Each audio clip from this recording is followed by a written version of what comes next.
In the past, these big spikes in tensions across the Taiwan Strait have been held to have a big impact on Taiwanese politics.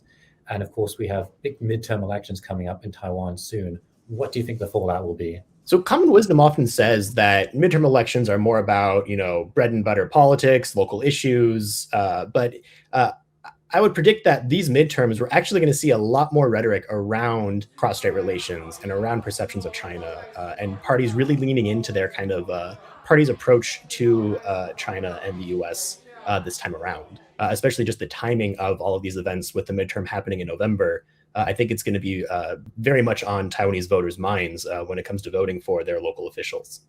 How has the political opposition in Taiwan been reacting to this visit? And what do you think their input will be going forward? The KMT is in a really tricky position because of this visit. Eric Chu has been really trying to re-emphasize the KMT's connection to the United States, that it has a good relationship with America.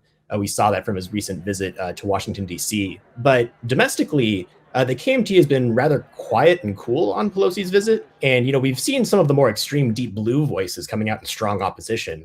There were people protesting outside of Nancy Pelosi's hotel yesterday.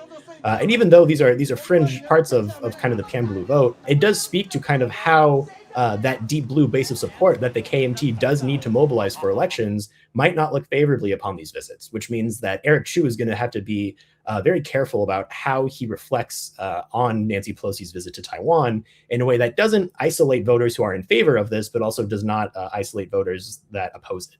We've been seeing more and more of these high-level visits to Taiwan by foreign politicians in the past year. But what do you think is the value gained from this particular historic visit for both Taipei and Washington? So in the last year plus, even the last 4 or 5 years, U.S.-Taiwan relations have really hit an all-time high. Relations are really good and really strong. Rock solid is the phrase that we often hear.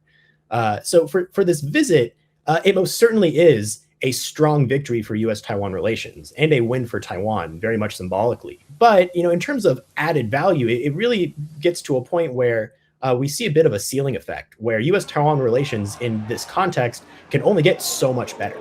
And this trip is certainly good for Taiwan. But from a U.S. perspective, this most certainly is going to blow back when it comes to U.S.-China relations.